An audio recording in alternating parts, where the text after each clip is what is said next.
Hey guys, this is John. Welcome to another one of our Meatgistics live streams. Like we talked about, we're going to be doing these every other week. Every week was just too much. Couldn't keep up with it. Couldn't come up with enough content to make it worth it. And just too many other things going on here. As we get closer and closer or further into busy season, we may even move these to just a monthly thing. For Walton's, our busy season is kind of September, but really October, November, December, January, February, and then we level off a little bit, at least we have in the past. This past year, there was no non-busy season. Everything just kept going at an insane rate. The last couple of months, we have seen a little bit of a drop-off, so I don't know. We don't know what this year is going to hold for us, but we have some advantages with how we're set up over previous years. Last year, doing the sales, because we do a big pre-Thanksgiving, Thanks Black Monday, which is Thanksgiving, Black Friday, and Cyber Monday all rolled into one. And then the 13 days of Christmas 2 years ago, it was zero fun setting up those sales because we were out of stock of so many items and we couldn't come up with anything really fun to put on sale. This year, it was a lot more fun. All of my sales for all three of those are done. Inventory is locked in. So this year, we should have some really cool sales for you guys and hopefully from some fun sales videos. So I've got John behind the camera. He'll help shout out any chats that need to be addressed, anything like that. But this isn't a process stream, just a regular bi-weekly live stream. I've got some jerky up here. We'll give that away along with some seasoning. We've got some products to talk about, a new feature that I'm just about to hit save on. So for you Meatgistics users, a week or so ago, we brought up the idea of a random category. So what this is it's a header at the top of Meatgistics, like where it says conversion chart, unread, has all those icons. There should be one in a second here that says random. And what that'll do is bring up a completely random list of old posts for you to go through. So you hit it, it just brings up a bunch of different things. Like I've got Beyond Meat, sausage casing, how to make homemade sausage, squid Willet barbecue. That was an old one. So you can just peruse through those and to kind of spin to get new ones. We had it so every time it's refreshed, it'll bring up totally new ones. So just hit the refresh button on your browser. So that was we thought a good way to drive some engagement to some older posts. There's tons of good things that have been kind of left behind, both from you guys and obviously for me, just because we're always so focused on what's new. I know 95% of the time I come to Meatgistics where I have some time to actually spend on it, I go to the unread category, just see what has been posted in the last day or so. This kind of lets you look back through and see if any of these categories or topics, it's just going to be from the title of it. See if any of those are ones you're interested in, then you can click on them. You can post on them, you can ask questions, make comments. All of that stuff still will work. We have over on the right for desktop and laptop users, or below for any mobile users. We've got a giveaway going for here. Like I said, it's just going to be some jerky and some seasoning, but I do have an idea. Normally we do sausage, jerky, or whatever seasoning. And if you don't want that, we can replace it with a couple Excalibur shakers. Whoever wins these, there'll be two winners. I'd be open to, instead of giving you a sausage or a jerky seasoning, we try one of the new Spiceology seasonings. The Spiceology seasonings are really, really good. We made some burgers with the brisket bomb. We made some pork cutlets with the gaucho steak. The lemon pepper corn. What else is that? Lemon pepper corn something. We put that on whitefish. Absolutely awesome. We did a ribeye with the cowboy crust. All of them have been really, really good so far. So yeah, We've got videos out on those. Oh, and the dehydrated bacon, we use their candied bacon. It's sriracha infused and really, really good. So if somebody wants one of those instead of a bag of regular sausage or jerky seasoning, we can definitely do that. A couple other just quick things here. We have the new Grill Eye Max. It is obviously very similar to the Grill Eye Pro. The only difference I can tell from looking at it is that this is clear. The other one was obviously reddish. There are a couple advantages to this one. I've just started playing with it, so I'm not ready to like come out in strong support of it or anything, but they have new probes, which are these. They call them the Iris probe. And it is really, really fast. It gets your temperature. You can put it in a piece of meat that's, already up to like 100 and something degrees, and just like, they say 2 seconds, but that's optimal. Just within a couple of seconds, it's reading the correct temperature on there. So these probes, if nothing else, are excellent. Another thing that I really like about this is it seems like they fixed their issue with remote connecting to the app. I'm absolutely not going to say that for sure yet. A lot more testing to do, but I have this hooked up into our Wi-Fi here, and I was able to check it while I was out of the building, not in my car, but I had driven somewhere to grab something. I checked it, and I was still able to check it. So I think they figured that out. For people who have been longtime viewers of us, you'll know that we left a glowing review of this older one initially, but then some firmware popped up and really just messed ours up, and I could never get it back to where it was working. So yeah, we weren't terribly happy about that. All right, so usual suspects are here. Claude Tremblay, who is Dr. Payne. Matt Westerhouse, Matt's got some interesting stuff. He does a lot of homesteading stuff. He's got bees. He's got a ton of interesting things. We're going to try and get Matt on the podcast here in the next couple of months-ish. John Belvedere, Papa Sop, Tex, obviously. Lynn Fletcher's here, yet he's working. That's good. Have to bring in more money so you can give it to Walton's. We need your money. We're doing so poorly. And ND Mike is here now. So, yep, just no matter what, make sure you enter that giveaway. Like we've said in the past, it will obviously enter you to win these, but it also adds you to our list of people we're going to email anytime we're about to go live. And we are going to do some more processing streams coming up here. The last few things I've done making products, I've been testing things, new products that people want us to carry or that we want to have. So I don't want to do a live stream or process stream while I'm doing that for a couple of reasons. One, some of these are a year, maybe even plus out. So I don't want to show you guys something that you can't have in a reasonable timeline. Now, I know I've got the electric stuffer up there, and we are making some changes to it. They sent us a different circuit breaker. We upped it by 1/4 amp, so it was tripping it at a certain amperage. We wanted to see what would happen if we upped that amperage, so we switched out that, done some with it, definitely going to do some more. And then this vendor, interestingly enough, a couple of months ago, they sent us a dual grinder, like a dual head grinder. So what that is, a normal auger, hold on.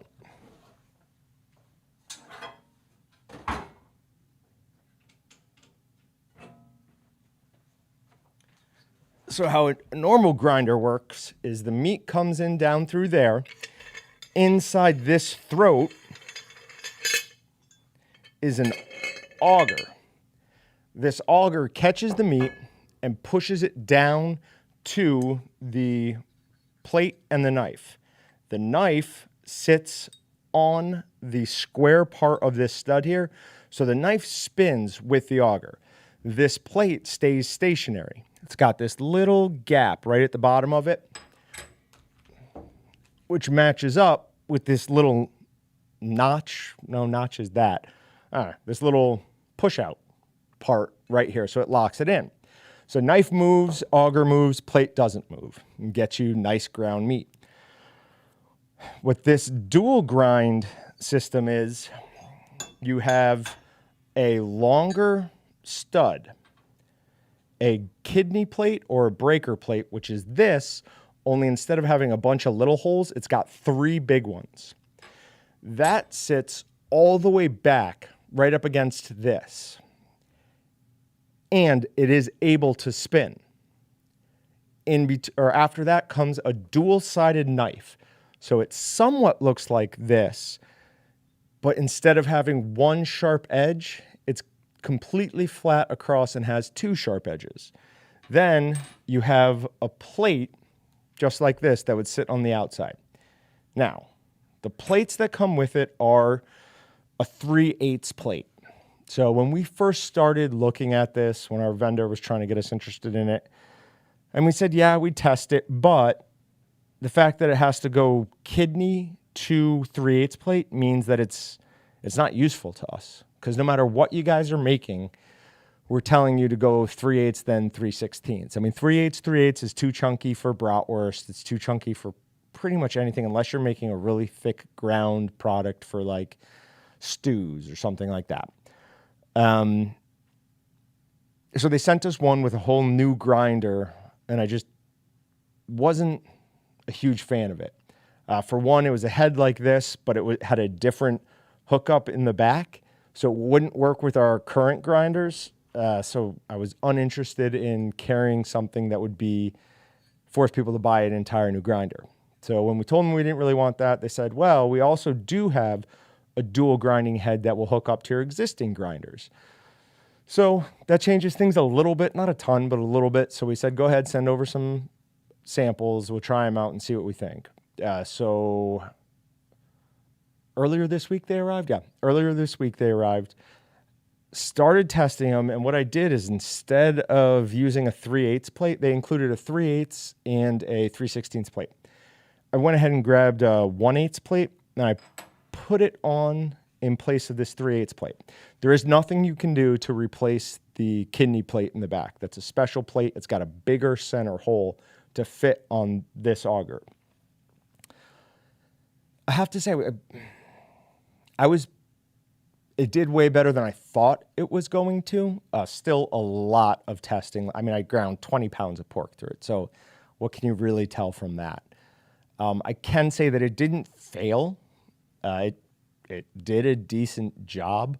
The pork was very, very cold. It had been in the freezer for 30 or 40 minutes, not frozen. The top layer had just started to get some rigidity to it, but it did a pretty good job. We haven't made sticks out of that product yet, so we'll see what happens. Big fear with this type of setup is that you're putting too much pressure on the meat. You're going to over stress or overtax the proteins, because as it goes through, right, that huge breaker plate is able to push meat out a lot quicker than the small 1/8 plate or even the small 3/8 plate. So you're building up pressure in between those two plates. Not a great thing for your proteins. That's also why we tell you don't go right from chunk to a 1/8 plate. You need to break it down a little bit first before you can put it through that 1/8 plate. So I don't know for sure what it's going to do from a look standpoint. It was okay. So I don't know, possibility that we're starting to soften our stance on the dual grind. But like I said, definitely more testing is required. For the electric stuffer, we've done, I don't know, 100 and something pounds through it so far. And still obviously have more to do before we go ahead and order 100 of them or whatever it is. But fairly happy so far. It performs best on pork, for sure. With pork, very, very little to no issues. Beef, it does pretty well. Deer does pretty well, but we still are trying to tweak just a couple of things. That's why we had them change out the circuit breaker for us, and why we put in a little heavier duty one. All right, let me look quickly through the chats. Yes, Claude, if you win, you can have Willie's Snack Stick seasoning. You can have really any type of sausage, jerky, or you could have one of those Spiceology seasonings. Somebody in the chat said that they liked the labeling for the Spiceology, and I have to agree. It's a super clean look. Their marketing is like really on point. Whatever they're doing is definitely working. I see them all over the place in videos now, so obviously people really like them. I know Tex did a brisket with his, and he said, I think it was the bomb, the brisket bomb, and he said he thought it tasted mostly like salt and pepper. That brisket bomb also has a little bit of some coffee in it. In the burgers, I definitely felt like you could pick that up. And I thought John made the burgers, so I didn't even make them. And I thought they were some of the best burgers I'd had. But you never know. I mean, was I just super hungry that day? You never know. So obviously we got to make some more with that. But I really like the brisket bomb. The dehydrated bacon we made with that candied bacon sriracha infused rub was awesome. I really like the cowboy crust ribeye, but I mean, it's a ribeye. Why wouldn't you like it? So James McFarland says the store ran out of Monster energy drinks. First, I don't drink Monster energy drinks. Those have small amounts of caffeine. I want way more. Second, in the last like 2 or 3 weeks, I think I've had 3 energy drinks total. So I'm definitely cutting down. I had completely cut them out for like a week, and I was shocked that I wasn't having like caffeine headaches or anything. I felt pretty much perfectly fine. So then I was just like, well, why spend the money? I have those big grape drink mixes from the grocery store. I just drink that instead. You could call the push out a key. I don't know what that is. That's got to be from something earlier on. Jeff Zabuk says he's enjoying an old fashioned with KC smoked maple. That is a good day. I won a whiskey collection. It was 3 really nice bottles. It was the Elijah Craig Barrel Proof, it was Rabbit Hole, and it was Old Forester Prohibition. And the person who donated that gave me a jar of their homemade old-fashioned mix, and I still haven't tried it yet. So I'll have to get on to that. What are we talking about here? Baseball? Yes. Yeah, Brewers and Cardinals is what he was talking about. Yeah, thanks for the compliment, Sam. It was surprisingly easy, honestly. I was shocked that I didn't have to do it. Make me a deal on a Pro Cut grinder, getting the itch for a new one. So until we get to our big sales of the year, there probably won't be any deals on larger pieces of equipment. Prices are going up like crazy right now. We've seen it from our vendors. We discussed it on our last live stream. I think the PK100 has increased dramatically in price. It's happening all across the board. We think this last one we did is going to be the last one we're going to have to do for the year because we told most of our vendors go ahead and make everything. Like we'll take all of it, everything that's been on PO, and just hold it until we need it. I believe. I could be wrong there, but I believe that's what we did. But yeah, prices are going crazy. I will say this. The Pro Cut, whether you're looking at 12, which is an awesome grinder, it's going to do a great job for anybody at home, or the 22, if you're looking to spend that type of money. I mean, that's a lot of money, but man, those are powerful little grinders. The 22 Pro Cut that we have in our test kitchen, it's a single phase. When I'm grinding, I just turn the temperature down in there. We can get it down to like 50 something degrees. And I don't even worry about freezing the meat. It'll do that second grind, no problem on like 33 degree meat, just absolutely grinds right through it. Those things are powerhouses, but they're a couple $1,000s, so fairly expensive. Yep. ND Mike says, price of everything sucks right now, and that is pretty much true. PK Grills went up. I didn't even look at that. So those two companies are not associated with each other. The PK100 is a totally different vendor than the PK Grills. For anyone who doesn't know what Tex is talking about, the PK grills are like the charcoal and wood. They're all like a cast aluminum, so they never rust. They last like forever. Tex was in last week, I think last week. A long time ago, he had won one of these live stream things, and instead of the prize, which is something he already had, we got him a cart for one of his PK grills. It only took us like a year to get it for him, so not that bad. All right, couple other things. We have a new seasoning that has just come in. It is Dragon's Breath Kippered beef, and I thought I had it up here, but now I'm not seeing it. You see it anywhere, John? Yeah, I didn't know you needed it. Oh, yeah, no, that's fine. Okay. So it's Dragon's Breath. It is a kippered beef. Now, probably 90% of the time everybody makes this, they're going to make it just as a jerky. It is suggested use of 2.125 pounds of seasoning to 25 pounds of meat, and you add cure because it's a cured product, jerky or kippered beef. With a seasoning that's 2+ pounds, you can almost always be assured that the number one ingredient is going to be sugar. It's because to get that sweet flavor to come through any meat product, but snack sticks, jerky, well, snack sticks, summer sausage the most, and then jerky, sugar is going to have to be a really heavy portion of it. So we're looking at sugar, salt, grill flavor powdered, which is a bunch of other things, including smoke flavor, paprika, red and black pepper, spices, the ever-inclusive spices. That could be anything. That could be any spice, I should say. Natural hickory smoked flavoring, garlic powder, citric acid, and dextrose. So we're going to make some of that in the next week or so. We'll do kind of 2 batches. We're going to do one as kippered beef and one as jerky. So you probably hear kippered beef and jerky talked a lot about as if they're the same thing. Yes and no. I mean, in essence, yes, they're the same thing, but they are slightly different processes.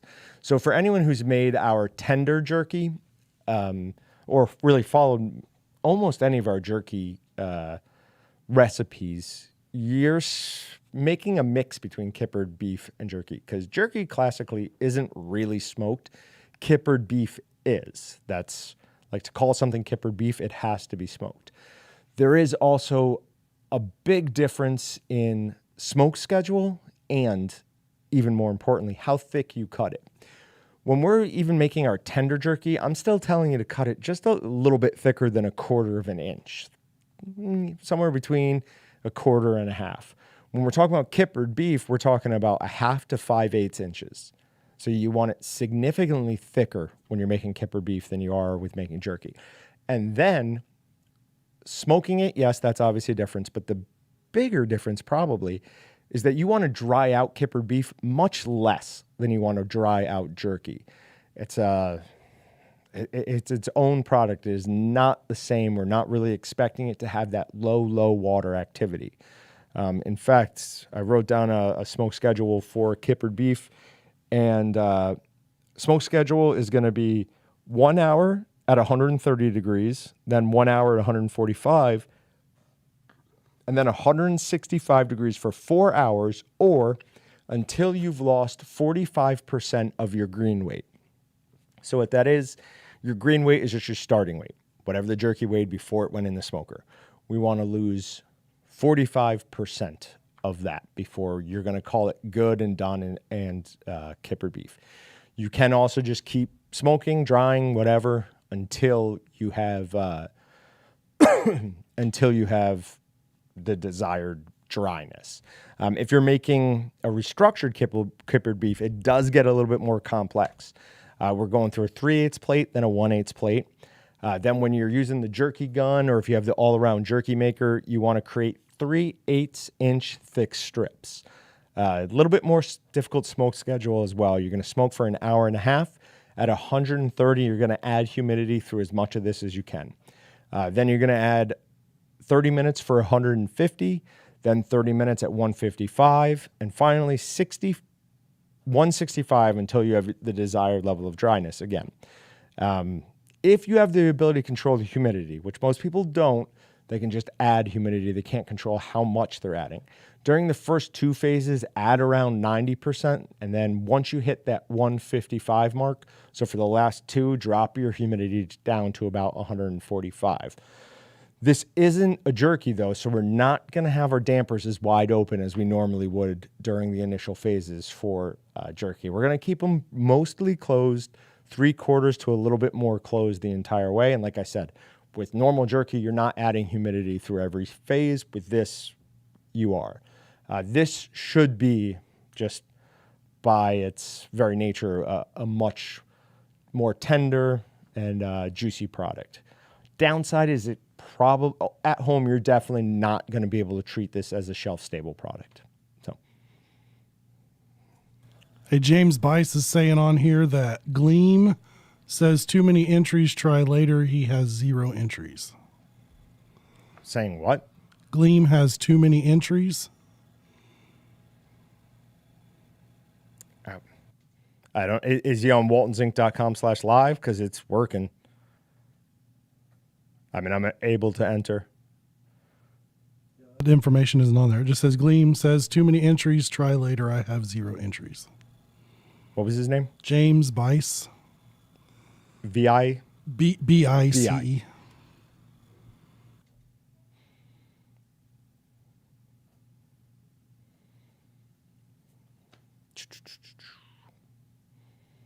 It's looking. I don't know what that would be, too many entries. I don't think I've ever seen that error before. If I have, it's not ringing a bell.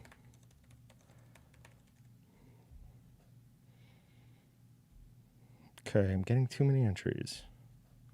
If you've been entering a large number of competitions, you may need to clear your cache and try again. So go ahead and clear your cache on your browser.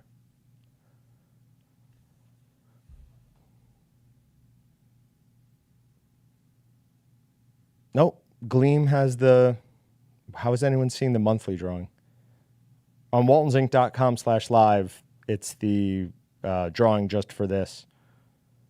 Like, I'm looking at it right now. If you're seeing something else, hold down the control button and hit the refresh on your browser. That does a hard refresh. That will get you up to like the most current upload from the site.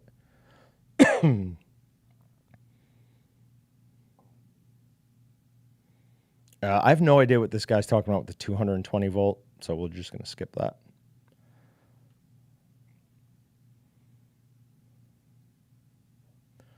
All right, so we've got the Dragon's Breath. Pretty excited about that. The random, obviously, that is something I'm absolutely going to be playing around with. It'll be interesting to see. There are a couple of posts that, like, I'm glad have died. So it'll be interesting to see if any of those pop back up. Obviously, I no longer respond to everything that comes back up and around. John responds to way more things than I do now, as they pull me further and further away from daily interactions with Meatgistics.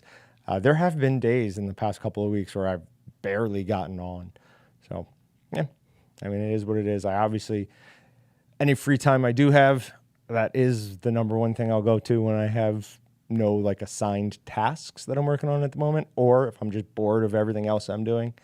I always run to Meatgistics to try to get a little bit of inspiration or have some fun.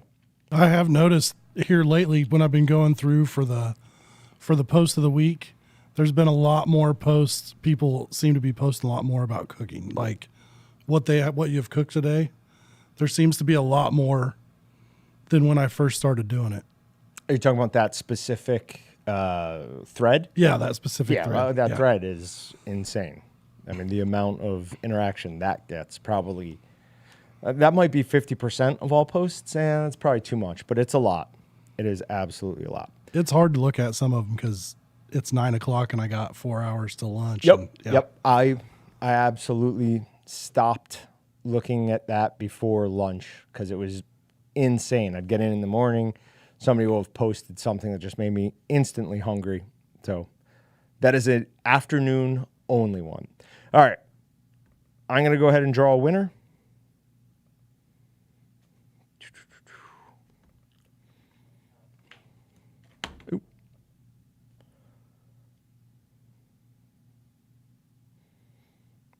Winner is Mark Johnson. Mark, congratulations. You got some awesome jerky and a bag of seasoning of your choice. We'll go ahead and contact you, let you decide what you want. If you don't do processing, we can go ahead and give you a couple Excalibur shakers or one of the Spiceology things. How long are the 16 netting rolls, and how does it fit with a pork loin? I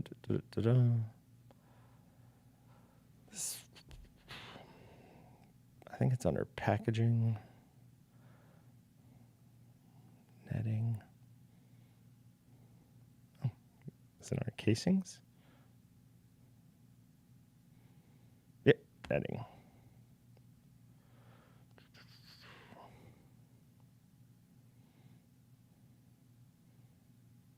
So it's got a 4.5-inch diameter, and it's 150 feet per roll. It's got some stretch to it as well.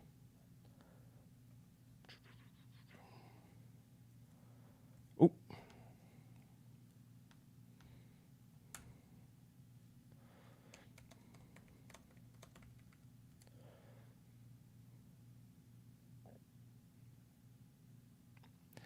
I wonder if some of the users that opted to leave Meatgistics will be peeved by those necro threads? Like the dead threads coming back? I think that's what you mean. So when... I don't want to say this for sure. Yeah, I'm not going to say that, actually.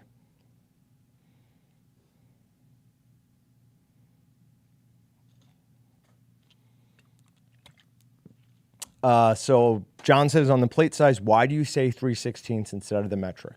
Because I'm America. I love America. No, it's just the way I was taught, honestly. So 1/8 is the 3.5 millimeters. Is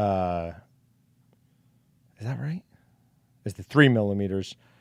3/16 is the 4 millimeters, and 10 millimeters is the 3/8.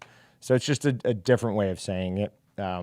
That's how commercial customers refer to them, and that was mostly who I talked to for the first few years I was here. So it's just stuck in my head. But they're the exact same plate. On the side of them, in fact, it will say in millimeters. Like this is the 3/8 plate. It says 10 millimeters right on the side. So.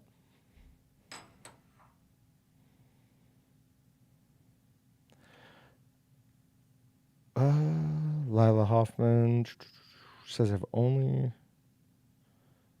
And yeah, Lila, for these, just being here is enough.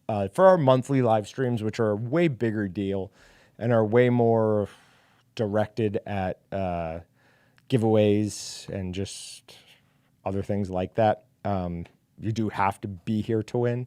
But for being here, whatever. We don't always do giveaways anyways. So just being present, being here, entering, that's enough.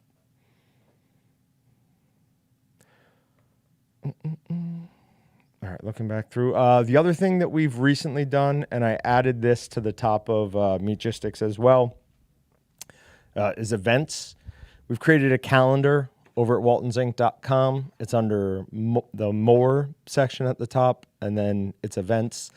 You can go to it. It will tell you when we're having our next live streams, when podcasts are going to be released. That also is going to be changing, probably starting next week. Instead of releasing on Monday, we're going to release them Friday.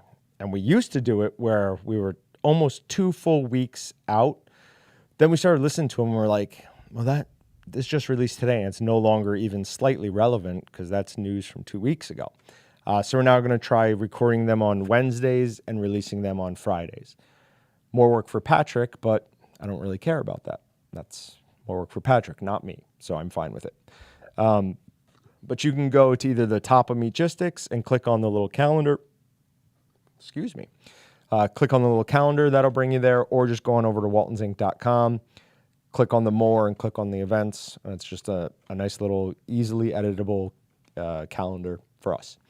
A couple other things. There is the possibility, and this is not, we're not far down this road at all, but I'm in talks with somebody about possibly going and doing a helicopter hog hunt down in Oklahoma.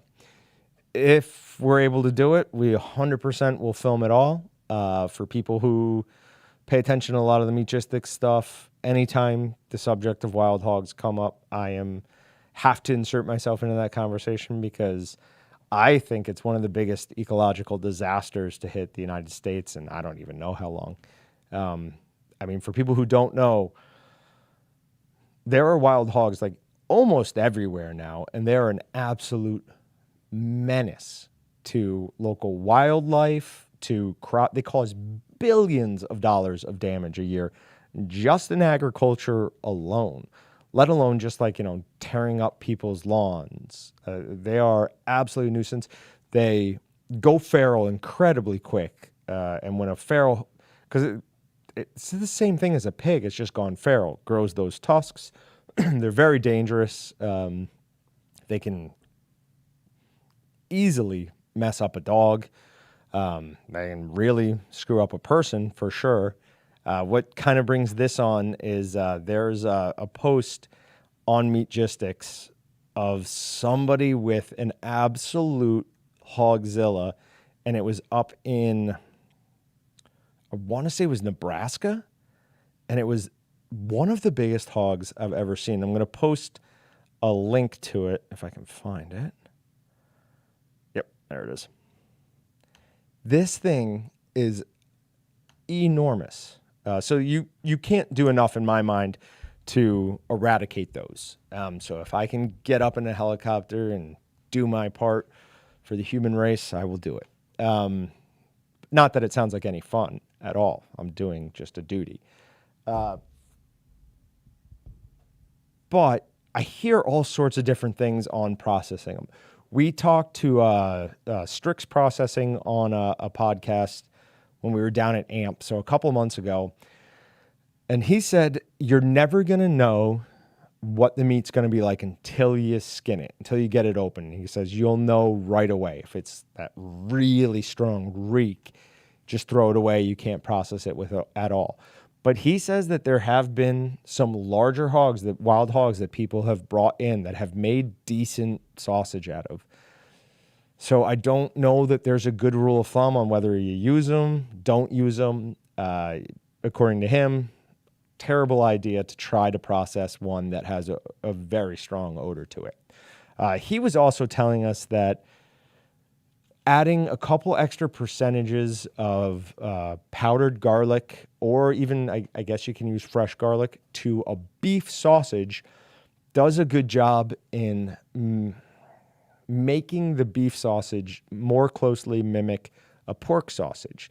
So I'm sure everybody who's watching this knows, pork sausage, the fat in the pork is better than the fat in beef. It's lighter taste, lighter color, and it's got a creaminess that beef fat just can't match. He says adding some pork does something, and I cannot find any documentation on what that would be, that helps it more closely mimic the palate appeal, since Papa Sop is here, of pork fat. So we're going to try that. I've got a couple of Eye of the Rounds defrosting over here. I'm going to use one of those to make some kippered beef and some jerky out of that dragon's breath. And the other ones we're going to try making sausage out of with a couple of different percentages or strengths of additional garlic. So that should be really interesting. Other than that, we've got some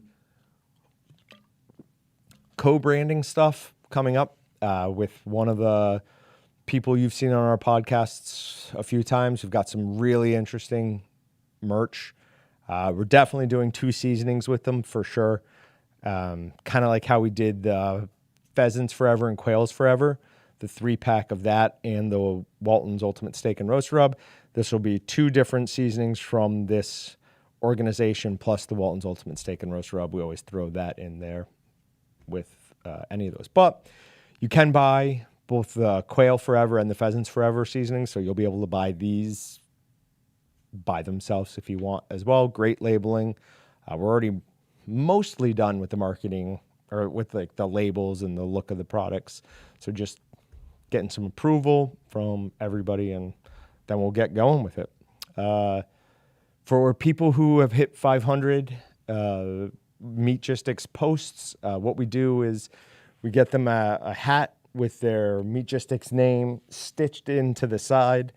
For those of you who've watched my blue hat degrade over the last couple of months, I was wearing it literally every day. That was a mistake because I sweat a lot and it like kind of faded out.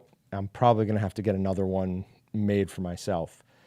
These are phenomenal hats. These are this is the medium to large new era. I don't know if it's a 5150 or whatever it is, but Austin got youth hats that were like this, and I loved it. So we went ahead and got an adult. You can do the medium to large or large to XL. I will warn you, unless you have an extremely large head. I have a fairly big head, and it looked like I was a child in his father's hat in the large to XL. They're really big. So you're probably a medium to an XL. Yeah, female hogs are less stinky. Pork taint is what it's called. Yep. I mean, I just don't know enough to be anything close to an authority on it. But I've heard people say that they've done both male and female, so I don't know. Hopefully I'll get to find out eventually, though. So I'm a little confused on the helicopter hunt. You're going to be up in a helicopter and you're going to shoot out of the helicopter down onto the hogs? Yes. That sounds awesome. Oh, yeah, they do it like everywhere now. Except that I'm deathly scared of heights. That would be that probably. Okay, yeah. So yeah, let's address that because I had no idea I was afraid of heights until I all of a sudden was on the side of a mountain. I looked down. I was like, oh no, I don't like this at all. But I mean, I'm fine flying, so I imagine I'm fine climbing a tall tree or like looking out the window of a tall building. What it really was, and it was like a sense of fear that I've never felt before. It was seeing my wife close to the edge. Like I could not. We did this one thing where I sat down, reached down, grabbed her hand and brought her up. So I'm sitting on perfectly level. She was on perfectly level ground too at that point, and I literally couldn't make my hand let go.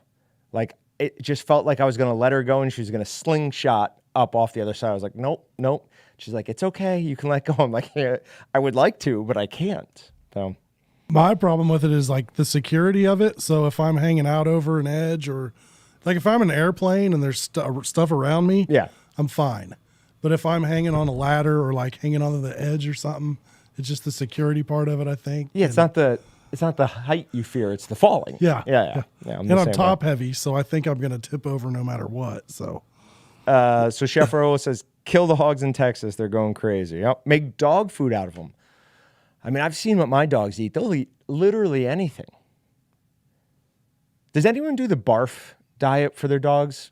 It's like the raw food diet. Let me know if you do. I've thought about it a time or two, so I'm just interested in it. Dave Ellsworth says, just wanted to say, appreciate the Meatgistics website. Made my first summer sausage and snack sticks last week. They've been great resource, new to processing. Thank you, Dave. That is literally what we made Meatgistics for. 7 to 6 years ago, whatever, Austin kind of started this up with that very reason or thought in his mind. A single place people could come to get all sorts of information on how to make anything. It really started out with just a couple of videos on like how to make this at home, that at home. Then he started doing like the Meatgistics episode things where he brought in a couple other things and it's just taken off from there. But what really made Meatgistics go was the community section, just all the users. Without that, I mean, even if we had as many registered users, but you guys didn't post as much, it would be a dead site. Now, speaking of that, we've talked recently to a couple of you guys individually, and I think we've said it publicly. We're going to be stripping out some of the stuff from Meatgistics and expanding other stuff. If you go to the homepage on Meatgistics, it was always Walton's community. then blogs, then podcast, then live stream, and Meatgistic's University and Learning Centers. Apparently, I can't drink soda anymore. Meatgistic's University and Learning Center at the bottom. I moved the University and Learning Center up. The Meatgistics University is always going to stay there. I mean, it is Meatgistics University. It belongs on Meatgistics. But the Walton's Learning Center, the blog, and I think that's it. The Learning Center and the blog are going to move on over to Walton's, and we're going to expand the Walton's community. So right now, if you look at it, there's all those subcategories off community, which is like equipment, roll call, bragging board, meat processing. We're going to expand and sort of combine some of them. Like there's probably not a reason for roll call to have its own section. It's really just one post that keeps getting brought back up and up. But like for equipment, we'll have a sausage stuffer section, a grinder section. So if you guys are looking for information on something, you can click on equipment. It'll open it up into more categories. And again, those will all be user-generated stuff. We're not going to be in there making a bunch of posts. We'll respond when we have comments or anything, but I mean, that's more your section.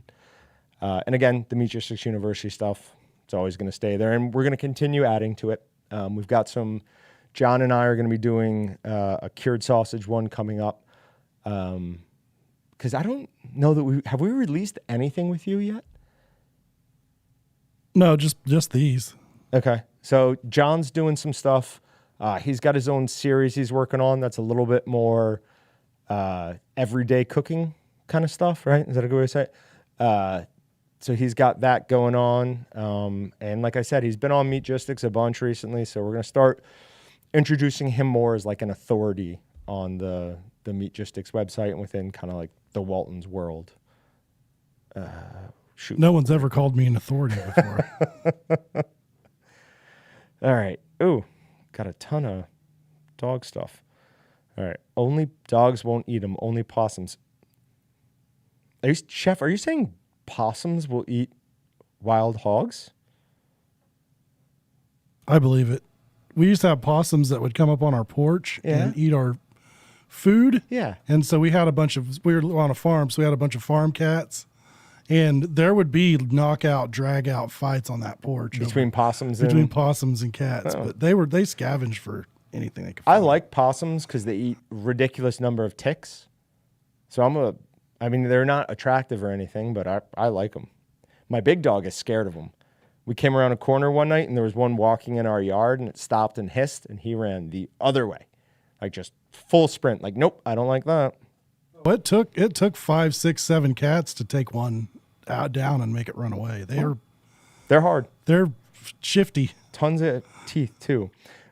In Texas on helicopter hunts, you can't go back and pick up the pigs. The guy I was talking about a few weeks ago who does them told me because you're doing a nuisance hunt. Yeah, okay, I guess that makes some sense, but yeah, I don't know. I go back and forth on that. Like I'm clearly not going to eat coyote, but there are mountain lion nuisance tags, right?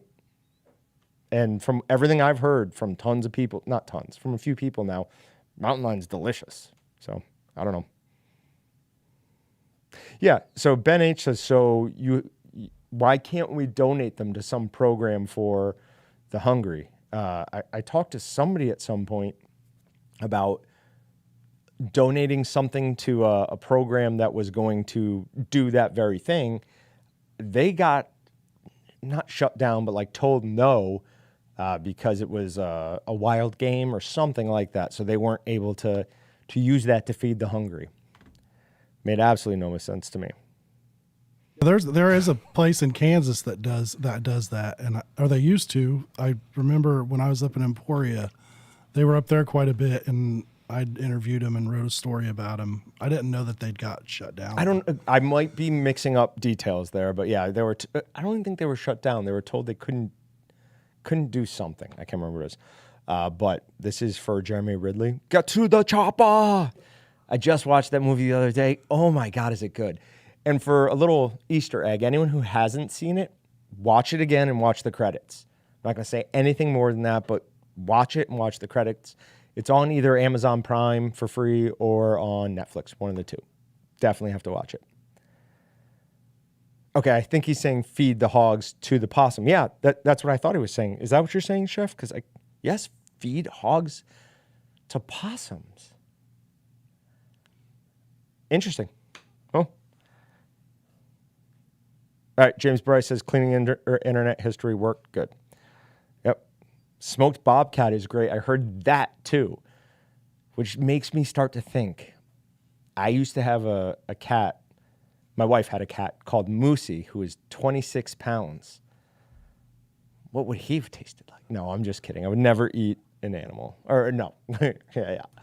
A pet. Sounds like he'd be pretty fatty. Might have some flavor to him. Lynn says, gonna make some more smoked cinnamon sugar pecans next month. Yes. Get in touch with me. We could work out some sort of trade. I'm sure I've got some sort of snack stick, jerky, or something that you'd be interested in. We get sent things occasionally. I would say that was the thing that went the fastest.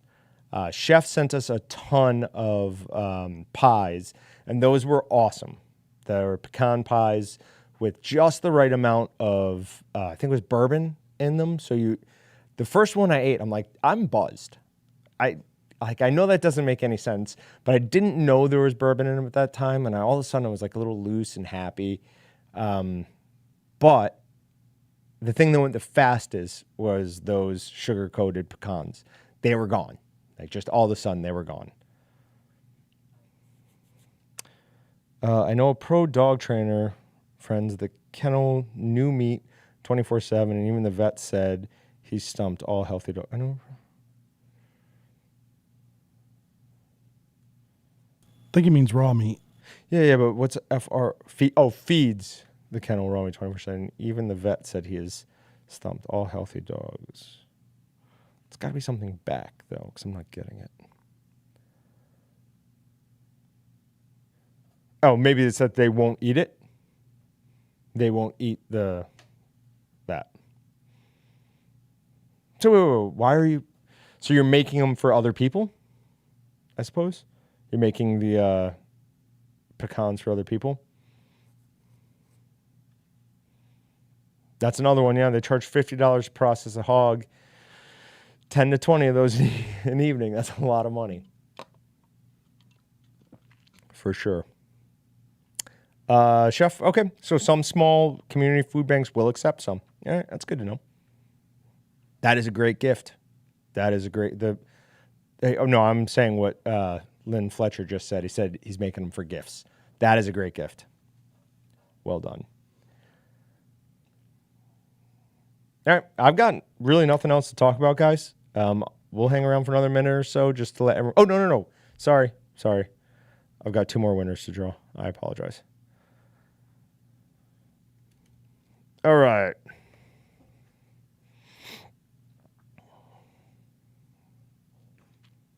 And again, we'll reach out to you guys. You can choose either a sausage, jerky seasoning, anything of your choice, or we can go ahead and let you try one of these Spiceology seasonings.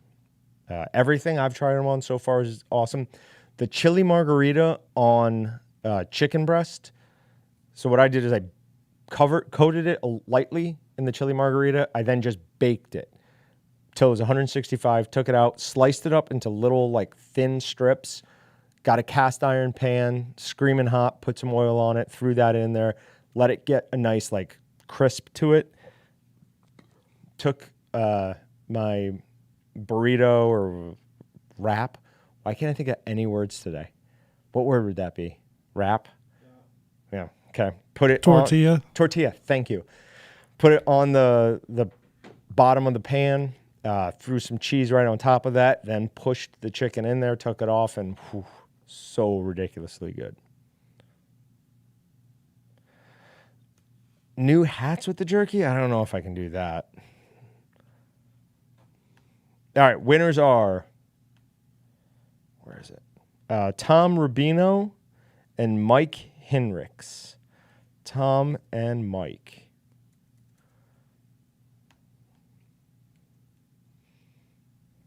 Sounds like some dry chicken. No, it was delicious. Absolutely delicious. You just don't know how to bake chicken, Ryan. Just like you don't know how to cook a steak. Ryan and I were talking back and forth about who would cook the better steak. He said he would outcook me on a shovel. So I responded with what did I say? A spoon? Something like that, whatever. But I absolutely will take you down in a steak cooking competition. All right, let's get out of here before he can respond to that. Everyone who won, we will go ahead and contact you in the next day or so. See ya.